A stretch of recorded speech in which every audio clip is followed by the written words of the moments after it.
Alhamdulillahilladzi 'allamul Qur'an khalaqal insana 'allamahul bayan wa faddala habibahu 'ala rusuli bi inzalil Qur'an wa karrama ummatahu 'ala sa'iril umam bi tilawatil Qur'an. Wassalatu wassalamu 'ala sayyidina Muhammadin wa 'ala alihi wa sahbihi fi 'adadi asraril Qur'an. Amma ba'd. Sahabat-sahabat pencinta Al-Quran, pencinta Quran surat Al-Waqi'ah, pencinta Allah Subhanahu wa ta'ala, pencinta Rasulullah sallallahu alaihi wasallam, pencinta Ramadan Mubarak, Ramadan yang penuh dengan berkah. Mudah-mudahan di hari puasa yang ke-7, berarti lebaran tinggal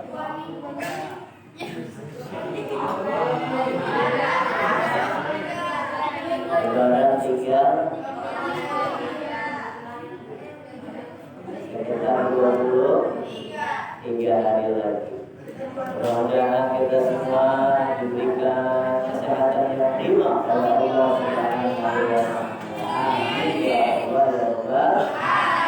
Dengan kesehatan yang prima, kesehatan yang optimal, maka ibadah kita akan maksimal.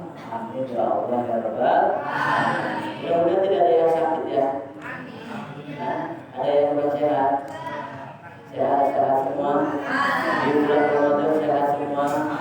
Pada siangnya puasa sambil ngaji, panas-panas, malamnya tarawih, ngaji lagi, tadarus. Tapi alhamdulillah diberikan kesehatan yang prima oleh Allah Subhanahu wa ta'ala. Kalau begitu diusulkan agar Ramadan terus setiap hari supaya hari yang sehat.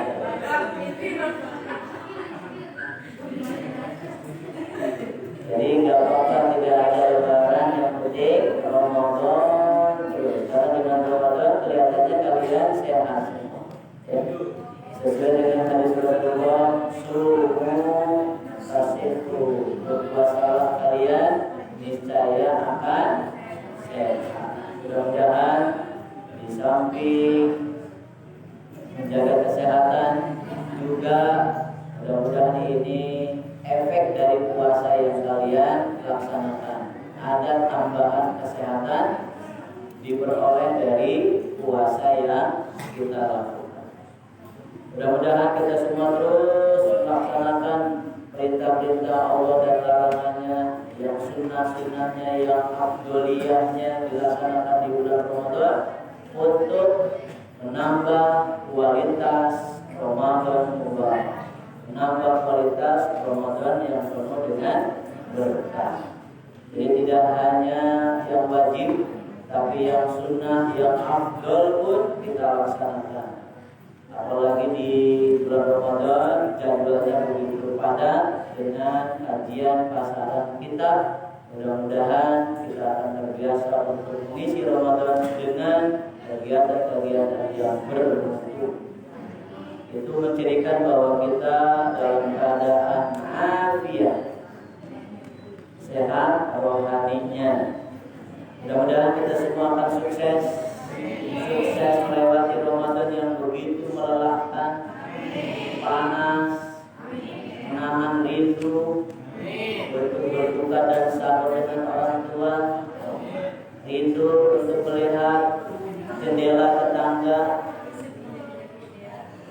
Karena saya selama Ramadan masih tetap berada di pesantren, jauh dari rumah, jadi jauh dari orang yang tercinta, jauh dari makanan-makanan yang enak, jauh dari serba kecukupan.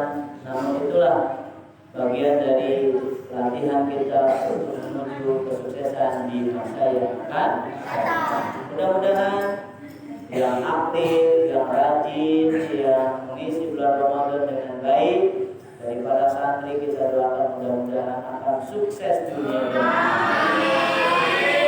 dan akhirat. Setelah sukses mudah-mudahan kalian akan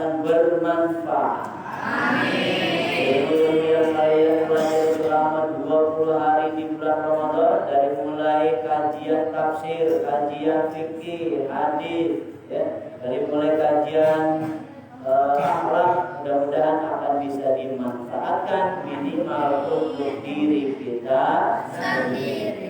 Apalagi kalau kalian mampu memanfaatkan ilmu untuk orang lain yang kalian cintai atau umat yang lebih luas. Mudah-mudahan doa kita akan dikabul, yaitu sehat, afiat, manfaat, sukses, manfaat dan berkah untuk umat. Amin ya Allah ya Rabbal. Mulai lagi di setiap ba'da subuh kita mengkaji kitab tafsir, mengkaji ulumul Quran. Fokusnya adalah pada Quran surat Al-Waqiah dengan metode tafsir muqarran, dengan thariqah muqarranah, dengan metode perbandingan 3 kitab tafsir. Yang pertama adalah kitab tafsir At-Tashil li Ulumit Tafsir. Karangan siapa? Asy-Syaikh Al-Alim Al-Alama Muhammad bin Ahmad bin Juzi Al-Kalabi Al-Ghurnati Al-Andalusi.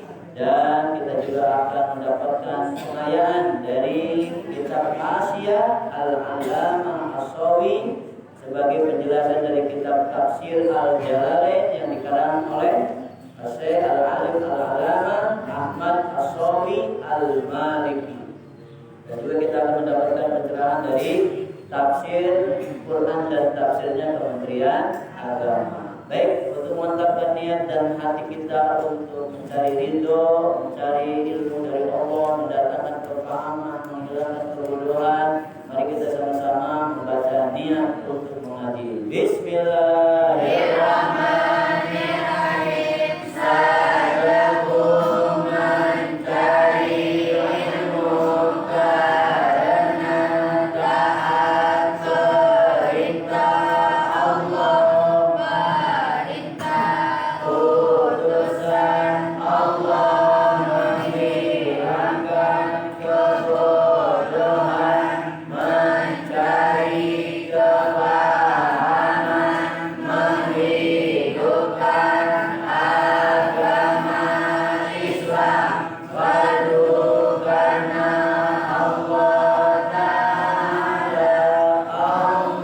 Allahumma nawwir qulubana binuri hidayatika kama nawwartal arda binuri syamsika abadan abada birahmatika ya arhamar rahimin. Rabbi shrah sadri wa yassir li amri wahlul 'uqdatam min lisani yafqahu qawli.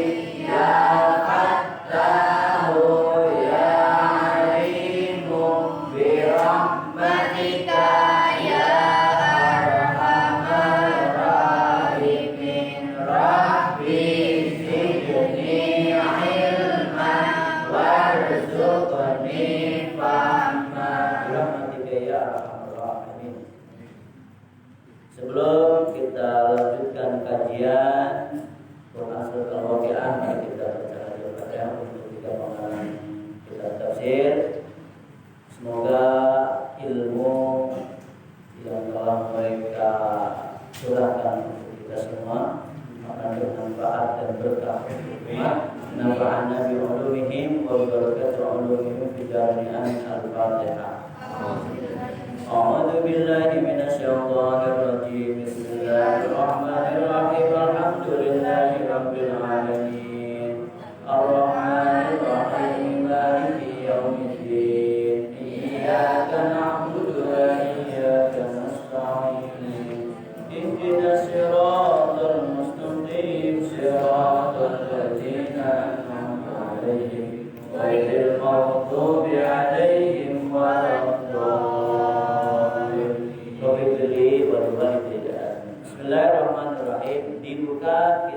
At-Tashil Ulum Tanzil juz keempat halaman 167. Pada beberapa kesempatan yang telah berlalu sudah dijelaskan seluruh mahtawa surah, kandungan isi surat Al-Waqiah, di mana Syekh Muhammad bin Ahmad Juzi Al-Salabi Al-Bernati Al-Andalusi menyimpulkan bahwa kandungan surat Al-Waqiah itu dikelompokkan menjadi 3 bagian dan menjadi 8 bagian. Dan kemarin sudah dijelaskan secara tuntas. Namun ada beberapa hal yang perlu kita dalami dari mahtawa surah At-Tashil Ulum Tanzil, yaitu di bagian ke-6 setelah wa khalqil insani min nutfatin haqiratin, dan penciptaan manusia dari nutfah yang hina, dilanjutkan dengan wa zuhuril hayati fin nabatati, wa zuhuril hayati fin nabatati, dan tumbuhnya kehidupan, nampaknya kehidupan fin nabatati, di dalam pepohonan atau tumbuh-tumbuhan.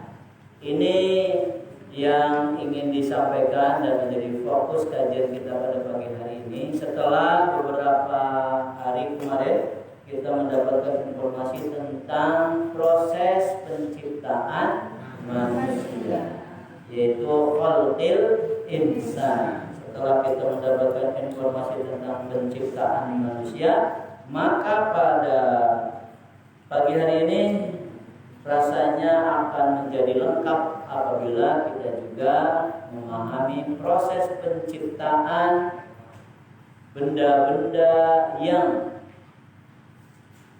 bermanfaat bagi manusia, yang mendukung kehidupan manusia. Di antaranya adalah tumbuh-tumbuhan.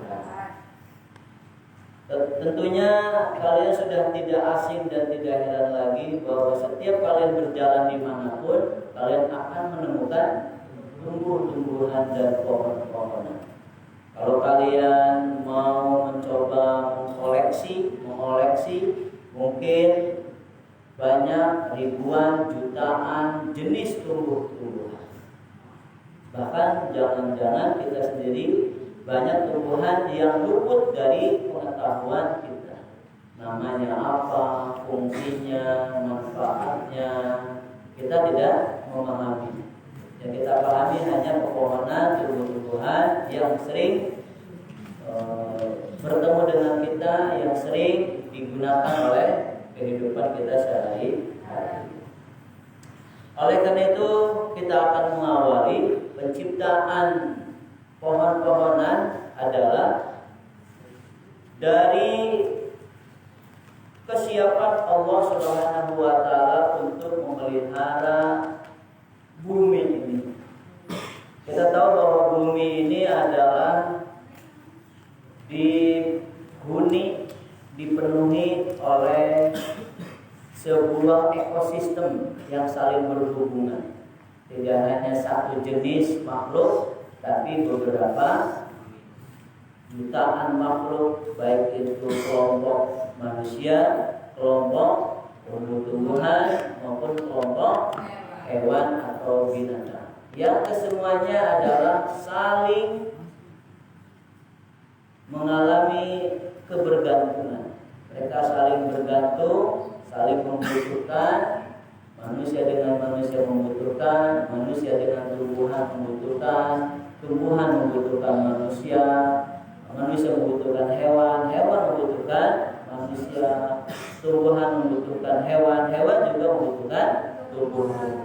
Nah, ini sebuah ekosistem di mana menurut ahli bahwa dunia ini diciptakan itu lebih dari 4.600 tahun yang lalu. Jadi dunia ini sudah diciptakan oleh Allah 4.600 tahun yang lalu. Bisa dibayangkan 50 tahun saja kita sudah capek di dunia, apalagi sampai ratusan tahun, apalagi sampai ribuan tahun. Ada yang ingin umurnya sampai 1000 tahun? 100?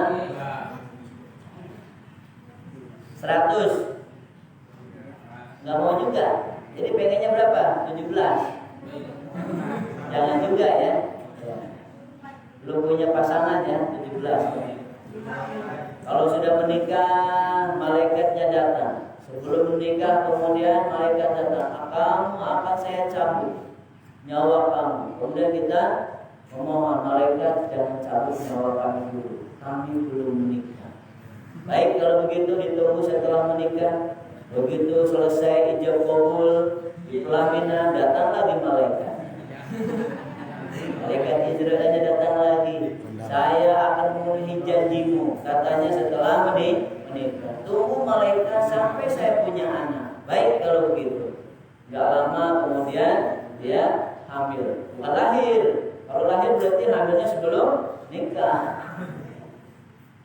Hamil sebulan, 2 bulan sampai 9 bulan, kemudian melahirkan. Begitu melahirkan, anaknya lagi lucu-lucunya, datang lagi malaikat Israilnya. Bagaimana janjimu?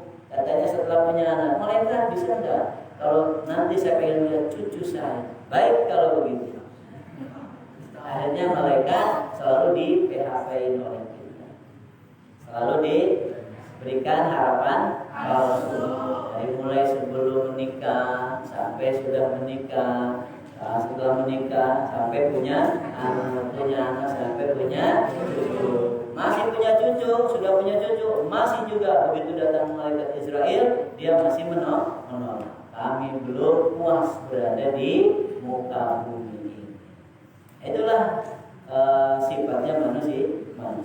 Oleh karena itu, mari kita persiapkan diri untuk kehidupan yang kekal abadi, itu kehidupan di akhirat. 4.600 tahun yang lalu dunia ini diciptakan. Tapi kemudian baru pada usia 3.800 baru ada tanda-tanda kehidupan. Jadi dunia ini sudah dirancang oleh Tuhan, oleh Allah Subhanahu wa taala 4.600 tahun yang lalu, kemudian kehidupannya dimulai dari 3.800 tahun yang lalu. Jadi ada selisih berapa ratus tahun? 4.600, kemudian baru 3.800 tahun yang lalu ada tanda-tanda kehidupan. Berarti selisihnya 1.200. Masa selisihnya adalah 800 tahun. 4.600 dikurangi 3.800 jadinya 800 ya. 800 tahun berarti Allah menyiapkan ya. Untuk apa? Untuk sebuah dunia, kehidupan dunia yang kompleks, dunia yang rumit. Jadi Allah menciptakan sebelumnya 4.600 tahun yang lalu. Lalu kemudian Allah memberikan kehidupan kepada 4.600 kepada penghuni dunia, manusia, binatang, dan tumbuh-tumbuhan itu 3.800 tahun yang lalu. Maka berarti ada 800 tahun Allah menyiapkan kehidupan untuk menghuni dunia. Makanya kita lihat teratur sekali, ya. Itu semua adalah sudah dirancang oleh Allah Subhanahu wa taala. Begitu diciptakan, lalu dihembuskan tanda-tanda kehidupan, ya, maka di sanalah mulai Allah menciptakan, Allah menghidupkan kehidupan-kehidupan yang lain, baik manusia, tumbuh-tumbuhan maupun binatang. Nah, kita akan fokus kepada pohon-pohon atau tumbuh-tumbuhan. Karena penciptaan manusia kita sudah bahas beberapa pertemuan yang lalu, dan ini menjadi sebuah PR juga buat kalian. Masih ada lakuna, masih ada celah penelitian untuk meneliti penciptaan manusia yang lebih mendalam lagi. Jadi kalau penjelasan yang disampaikan oleh Bapak ini mungkin masih sekedar yang global-global, yang umum-umum, tapi ini membuka celah, membuka peluang bagi kalian untuk meneliti bagaimana penciptaan manusia yang lebih mendetail, lebih jelas, lebih terperinci, sehingga kalian akan mampu mendapatkan hikmah dan akan mendapatkan hidayah dari penciptaan diri kita, yaitu manusia. Kita akan fokus kepada penciptaan pohon atau tumbuh-tumbuhan. Fitrah jismiyah, kita akan mengawali dari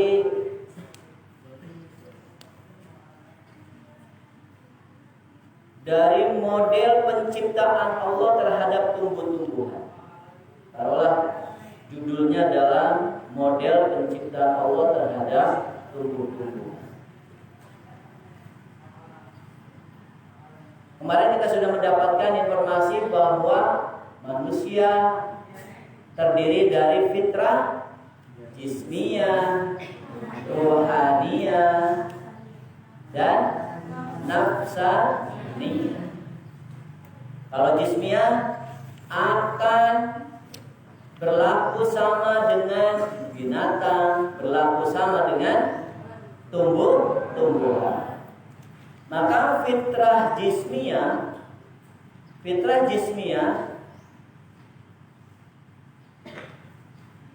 baik manusia maupun tumbuh-tumbuhan ataupun binatang itu memiliki sunnatullah.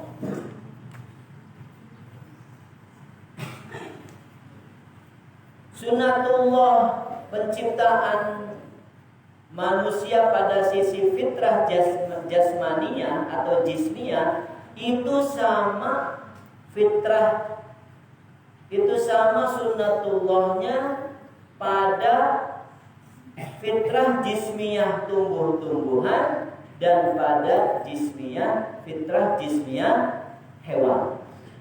Jadi tidak ada bedanya.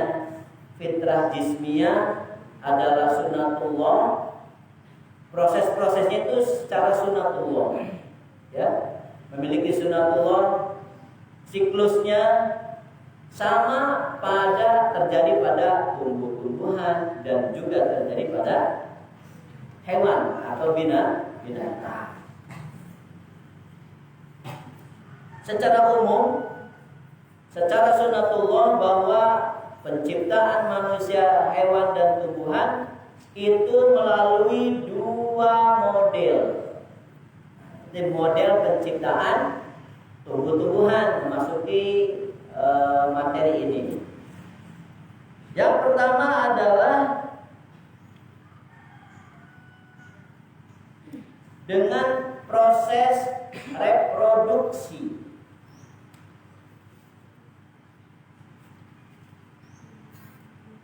Dengan proses reproduksi.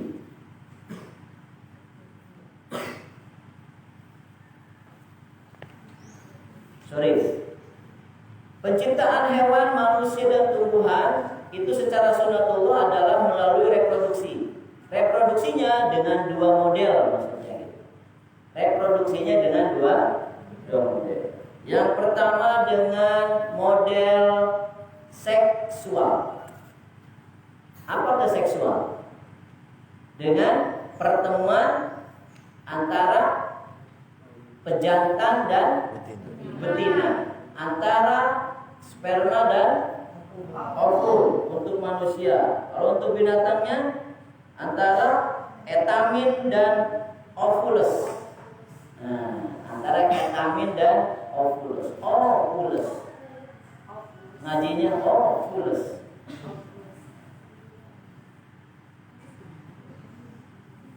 Tentu kalau binatang sama seperti manusia. Sperma dengan ovum, ada bagian laki-laki dan ada bagian perempuan.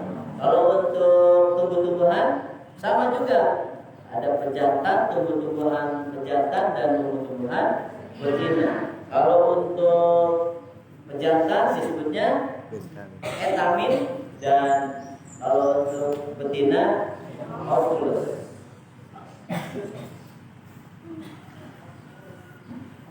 Model kedua yaitu aseksual. A, tidak seksual dengan campuran jantan dan betina.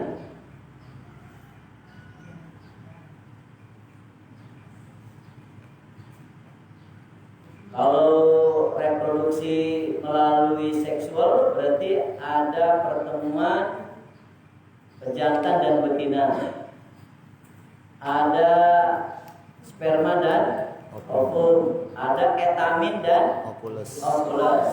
Ini namanya reproduksi, ya, yang melalui seksual. Dan itu prosesnya untuk penciptaan manusia kemarin sudah dijelaskan dengan gamblang. Walaupun tidak menutup kemungkinan ada celah-celah atau lakuna penelitian yang kalian boleh dalami di dalam penciptaan manusia. Begitu juga terhadap tumbuh-tumbuhan maupun hewan. Apa tujuannya reproduksi dengan aseksual? Dia akan bertemu laki perempuan dan akan mengeluarkan atau memproduksi yaitu keturunan yang mirip dengan kedua orang tuanya. Baik itu salah satunya maupun dua-duanya. Makanya nanti akan ada sama pohon mangga, ya.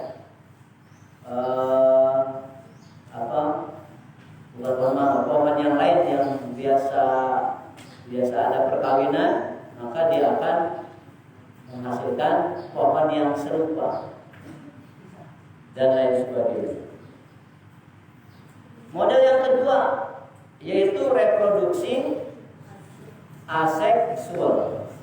Berarti reproduksi aseksual tidak ada pertemuan antara jantan dan betina. Tapi bagaimana caranya?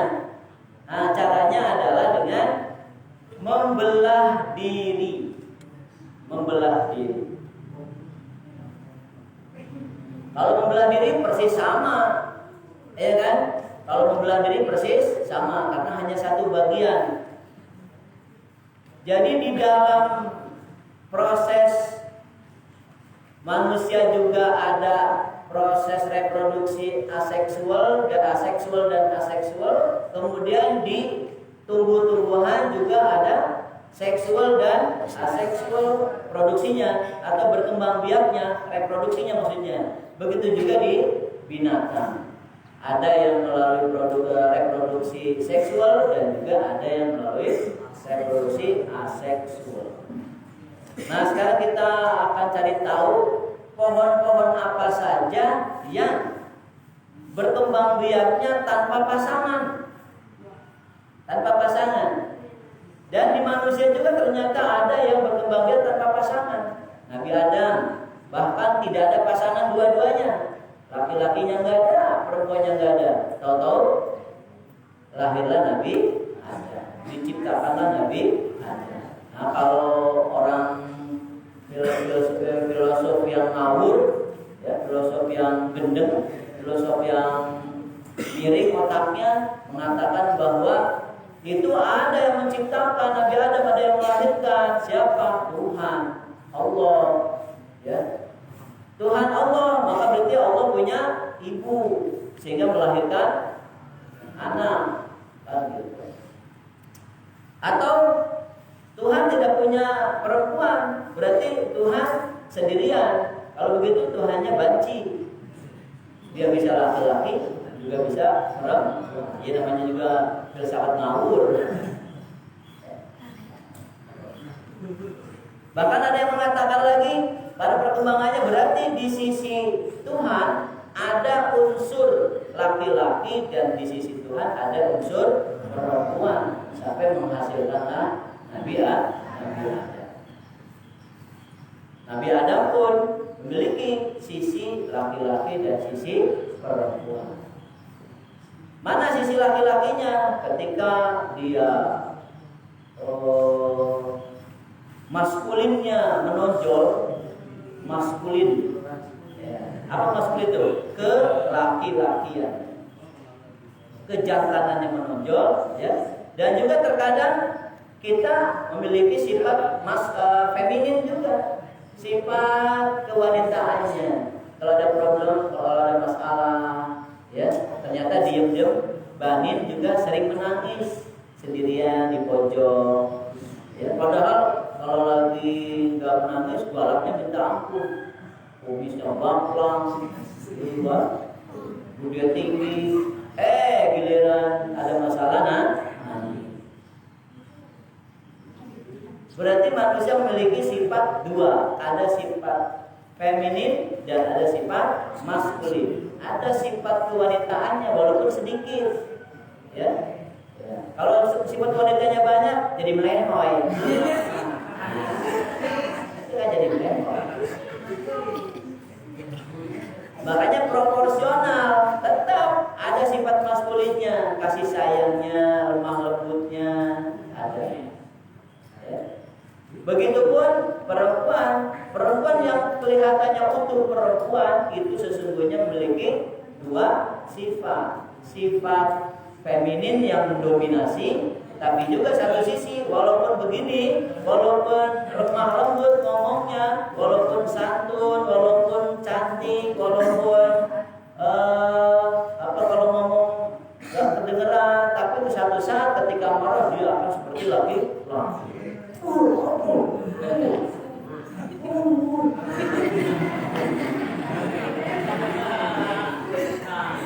Bahkan kalau lihat di WA ada perebutan perempuan untuk memperebutkan laki-laki, dia jambak-jambak, dia pukul-pukul, melebihi dari sifat laki-laki. Ada di sini orangnya.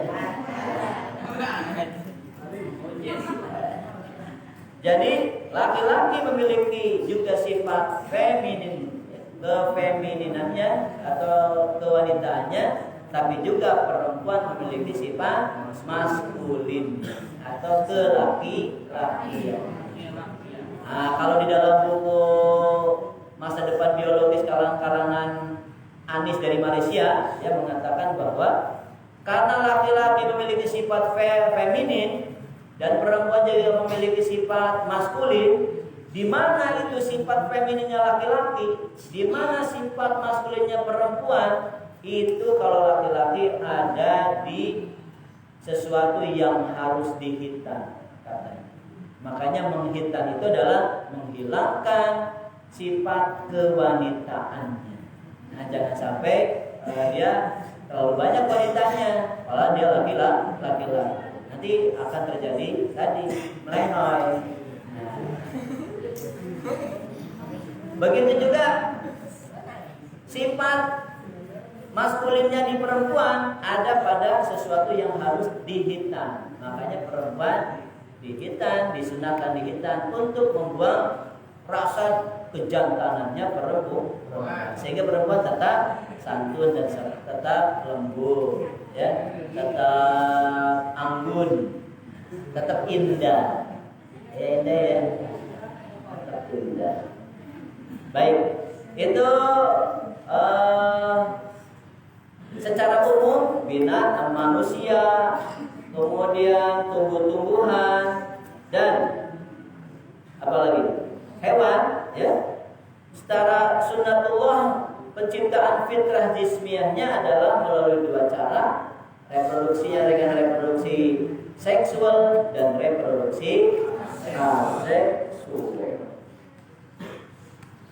Di bagian manusia, pada manusia ada reproduksinya seksual dan aseksual.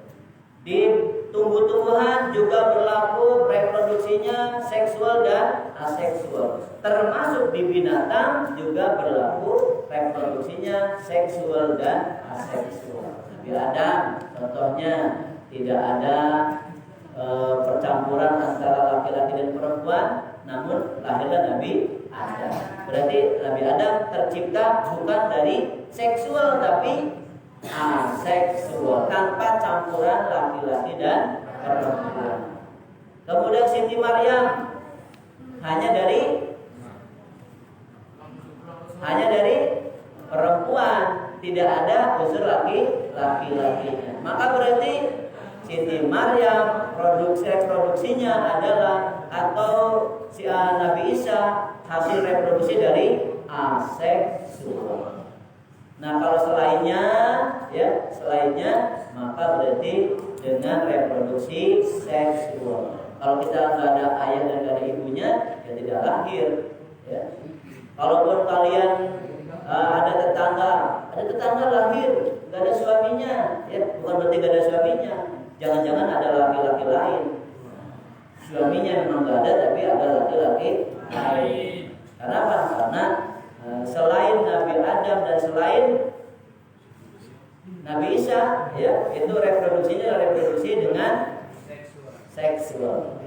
Oke, baik. Nah kita akan cari tahu tumbuh-tumbuhan apa saja yang hasil dari reproduksi aseksual. Dia tidak ada proses pertemuan antara pejantan dan betina atau ketamin dan ovulus. Di antaranya yaitu pohon pisang. Nah, pohon pisang dia ada pertemuan dengan jantan enggak? Jantan dengan betina. Pohon pisangnya diam baik. Dari mulai ditanam enggak pernah jalan. Gimana mau apel? Tapi ternyata tumbuh tunas, ya kan? Tumbuh anak-anaknya. Nah itu dia berarti membelah diri. Persis sama kalau memang pisangnya pisang raja, ya akan tumbuh pisang raja. Enggak pisang raja kemudian tumbuhnya pisang apa? Bukan, pisang raja tumbuhnya itu pisang permaisuri, enggak bisa. Tetap biasanya pisang raja. Terus beberapa jenis nanas. Beberapa jenis nanas juga sama. Kemudian buah tin, buah jeruk, dan buah anggur itu tidak melalui proses seksual, tapi perkembangbiakannya dengan melalui aseksual atau pembelahan diri sendiri, membelah diri sendiri. Apakah di binatang juga terjadi juga.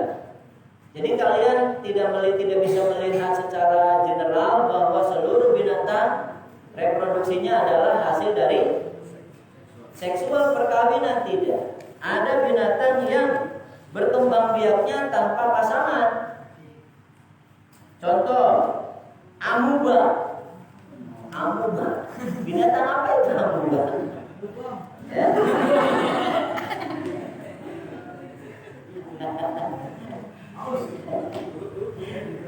Amuba binatang apa itu amuba? Amuba adalah binatang bersel satu yang menyebabkan penyakit disentri. Jadi kalau kalian mulas-mulas, treatment ayo, maka berarti itu ada bakteri namanya amuba. Amuba tidak perlu ada pejantan dan betina, dia bisa berkembang biak sendiri. Makanya dia akan mudah berkembang biak di perut manusia. Karena nggak perlu cari pasangan dulu ya. Pokoknya membelah diri kemudian akan berkembang biak. Itu amuba. Ada lagi paramecium. Kalian cari tahu nanti di Google ya, di pelajaran biologi apa itu paramecium. Bakteri. Ya. Tapi bukan berarti bakteri, bukan. Bakteri jengkol bukan. Bakteri. Apa itu bakteri? Kuman ya. Ya, gatal-gatal jangan-jangan itu bakteri gitu. Ya. Dan Spirogyra itu tumbuhan yang reproduksinya adalah tidak melalui seksual tapi aseksual, tidak melalui pertemuan pejantan dengan betina, tetapi dia berkembang dengan sendirinya, tidak membutuhkan pasangan.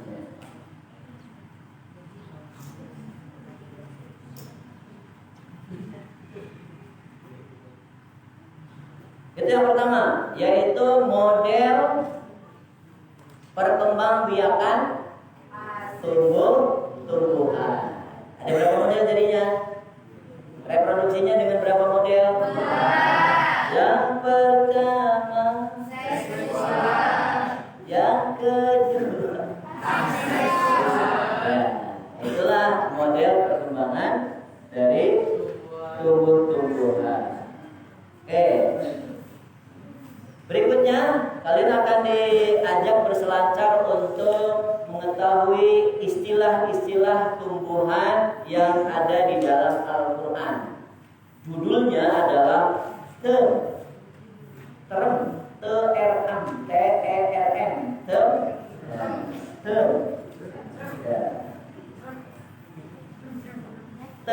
tumbuhan dan pohonan di dalam Al-Quran. Jadi banyak istilah yang akan kalian temukan di dalam Al-Quran yang berkaitan dengan pohon-pohonan, tumbuh-tumbuhan. Setidaknya ada 62 jenis istilah tentang pohon-pohonan. Menurut apa? Menurut tafsir Quran tematik Kementerian Agama. Ini bagian dari hal yang harus kalian dalami nanti kalau mau kuliah jurusan tafsir. Ini bagian kalian untuk mendalaminya. Ada berapa katanya? 62. Kalau Bapak sebutkan satu persatu di acara pesantren Ramadan, habis 20 hari untuk menyebutkan 62 pohon-pohonan dan tumbuh-tumbuhan di dalam Al-Quran. Di antaranya, biasanya saja ya. Nanti kalian akan cari tahu sendiri. Ya, di antaranya adalah aba atau abu, alif dengan ba. Seperti dalam Quran surat Abasa. Coba apa yang wa abba ada? Wa fakihatau wa abba abun itu artinya jenis rumput yang dimakan hewan. Abun, abba, ya, ada apa di sini? Jadi rumput, rumput sejenis rumput yang dimakan hewan. Ya, makanya namanya abun. Jadi rumput yang dimakan hewan.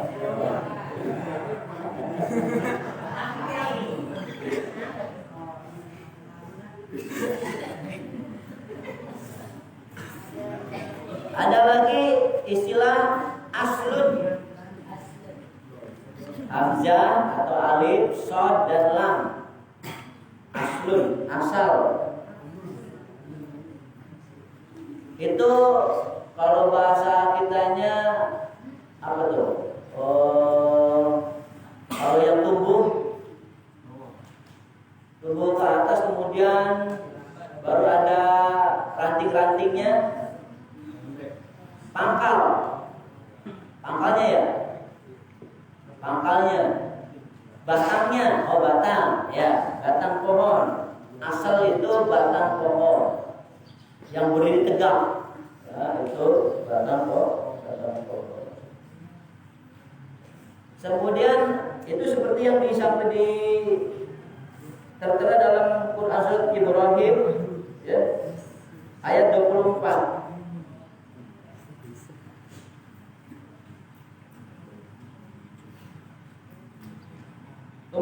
ada istilah afnan. Afnan. Hamzah, fa, nun, alif, nun. Afnan. Artinya ranting. Ranting dari batang, kemudian akan mengeluarkan dahan dulu ya. Dahan baru ranting. Ranting itu anak dari dahan. Dahan itu anak dari cabang dari batang. Batang, dahan, baru yang kecil-kecil yang untuk tempat daun itu namanya ranting. Kalau penopang penyangga dahan ranting itu namanya dahan. Dahan, daun, ranting, dahan, baru batang. Ada lagi istilah akmam. Akmam. Bukan umam, bukan akmam. Apa itu akmam? Kelopak mayang. Biasanya kalau di buah itu ada yang menutupi buahnya. Seperti korma. Ada orang suka dengan kulit-kulit kormanya. Ada yang dibuang, ya kan, yang menutupi daging kormanya, itu namanya kelopak mayang. Seperti kelopak mata menutupi mata. Mata ditutupi dengan kelopak. Korma ditutupi dengan kelopak mayang agar tetap tidak rusak daging kormanya. Itu namanya akmam. Dan lain sebagainya. Coba itu saja. Dari 62 itu nanti kalian cari tahu ya. Nanti kalau sudah kuliah, Pak saya ambil jurusan tafsir ya. Nah, nanti kalian cari tahu. Pak saya jurusannya 2 Pak. Pagi-pagi ngambil komputer, siang di hukum. Keren itu. Pagi-pagi ngambil komputer, siang di hukum.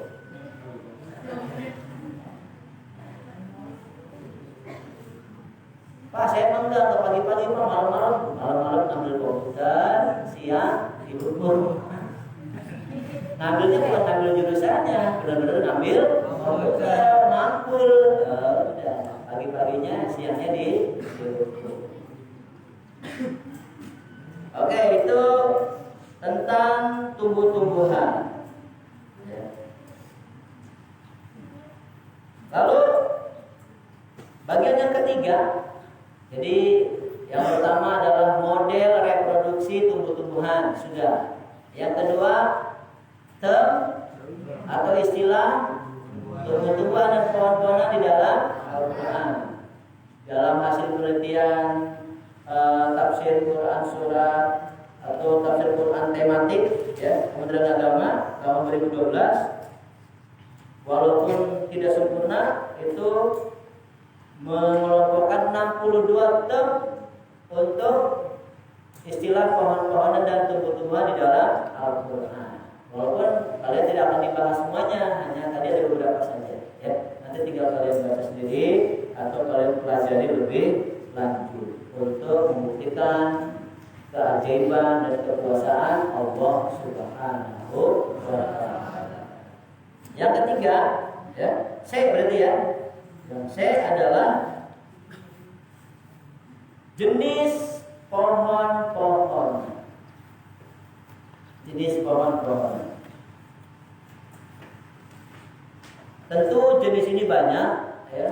Namun ini berdasarkan Quran surat Ar-Rahman, bahwa pohon-pohonan dan tumbuh-tumbuhan itu menurut ayat surat Ar-Rahman ayat 6 itu dibagi menjadi 2. Pertama, jenis pohon-pohonan yang memiliki batang dan pohon-pohonan yang tidak memiliki batang. Pohon-pohonan yang memiliki batang, dan jenis yang kedua adalah pohon-pohonan yang tidak memiliki batang. Pohon-pohonan yang memiliki batang disebutnya as-syajar. Syajarun. Syajarun. Asjar, pohon, sajar. Pohon-pohonan asjar. sajar dan asjar. Kalau pohon-pohonan yang tidak memiliki batang namanya najmun. Najmun, nun jim mim, najmun. Oleh karena itu di dalam Quran surat Ar-Rahman ayat 6 disebutkan wan najmu wasyajaru yasjudan. Wan najmu wasyajaru yasjudan. Wan najmu wasyajaru yasjudan. Dan bermula pohon-pohonan yang tidak memiliki batang, wasyajar dan pohon-pohonan yang memiliki batang, yasjudan, dua-duanya tunduk kepada Allah Subhanahu wa ta'ala. Kira-kira yang tergolong tumbuh-tumbuhan yang memiliki batang sajar itu apa saja? Banyak. Kelapa, mangga, timbulnya hijau, timbulnya di kebun. Orang tenggelam di kali, timbulnya di kebun. Karena pohon timbul adanya di kebun. Orang tenggelam pakai baju merah, timbulnya hijau. Yang dimaksud adalah warna timbul. Apalagi yang memiliki batang? Mangga. Ya, mangga. Jeruk, emang jeruk buah. Tapi pohon, ya boleh pohon. Apalagi? Kamu nggak paham pohon-pohonan?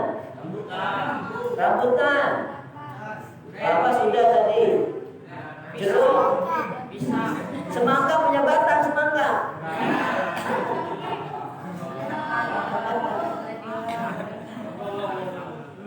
Bisa dibayangkan kalau semangka punya batang, ya kalian duduk di bawahnya, kemudian ada angin, semangkanya jatuh. Lagi puasa lagi pas duhur-duhurnya, hancur ke kepala, langsung meleleh.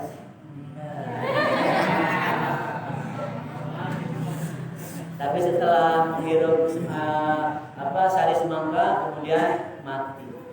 Kenapa? Karena ketiban apa?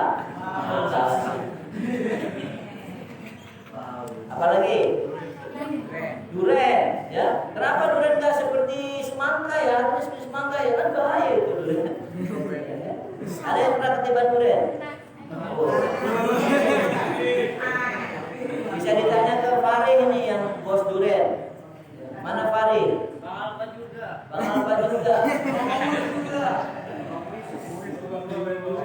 Bang Reis rambutan dia. Duren mini. Jadi kalau di foto dari jarak jauh maka rambutan seperti itu.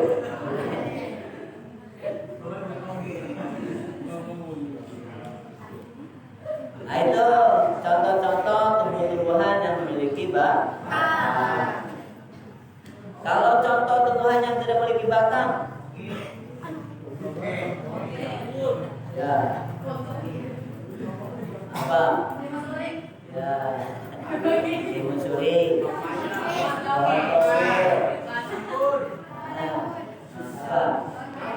anggur nggak punya? Punya batang ya? Ada dari batangnya, ya lehoi. Harus ada penunjang, penyit, jahe, ya, jamur,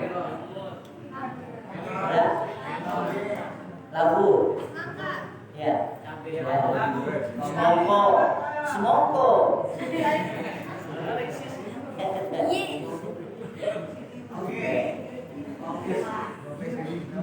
Oke, itu jenis-jenis pohon, jenis semangka.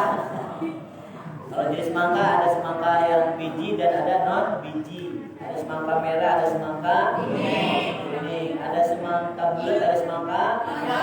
Sementara ini ada semangka kotak. Jadi teknologi sekarang membuat semangka mangkas pombo.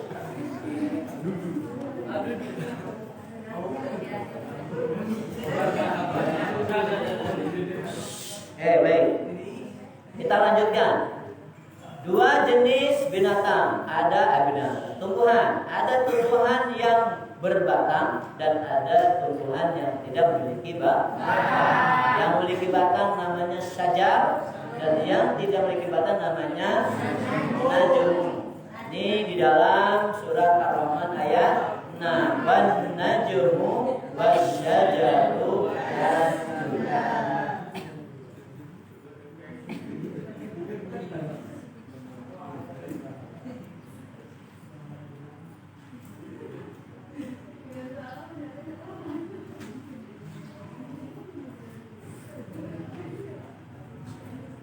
Yang ketiga, pohon-pohonan itu ada dua jenis juga dari sisi berbuah dan tidaknya.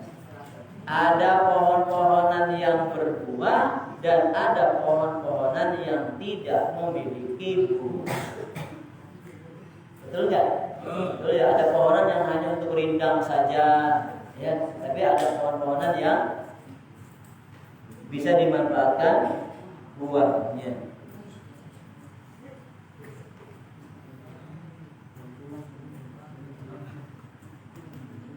Jadi dari pohon-pohonan yang berbatang itu, berbatang dan tidak berbatang, dibagi dua lagi.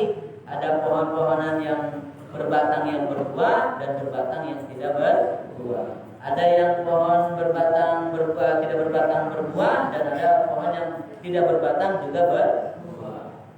Ada apa contohnya? Dia tumbuhan yang tidak berbatang tapi tidak berbuah. Rumput. Alang-alang. Apalagi kalau padi berbuah ya, dia nggak ada batangnya, jadi itu sebetulnya bukan batang, itu rumput.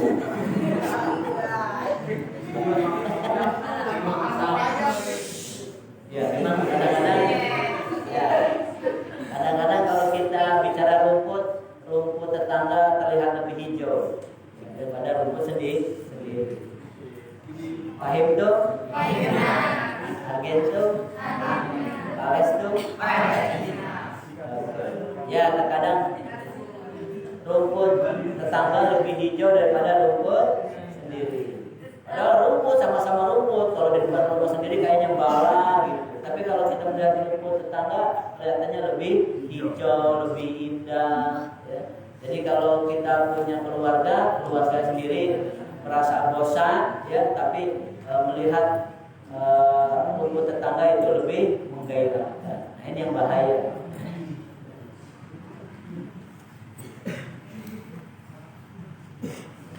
Itu dari sisi buah. Dan pohon-pohonan pun bila dilihat dari biji-bijiannya, ada dibagi dua lagi. Pohon-pohonan yang berbiji, berkulit, ya, yang memiliki kulit, dan juga ada yang memiliki bunga yang harum baunya. Ada bunga yang tidak harum baunya, ada yang harum baunya. Ada biji, ada pohonan yang berbiji dan ada pohonan yang tidak berbiji. Jadi dilihat dari biji dan dilihat dari harum bau bunganya. Tumbuhan dibagi menjadi dua. Ada yang berbiji dan ada yang non biji. Ada yang harum bunganya dan ada yang tidak harum bunganya. Apa yang harum bunganya? Mangga. Ada bunganya? Ada. Ketika masih belum berbuah ya. Kalau bunga yang berkembang di kita, ada di hadapan kita, apa bunga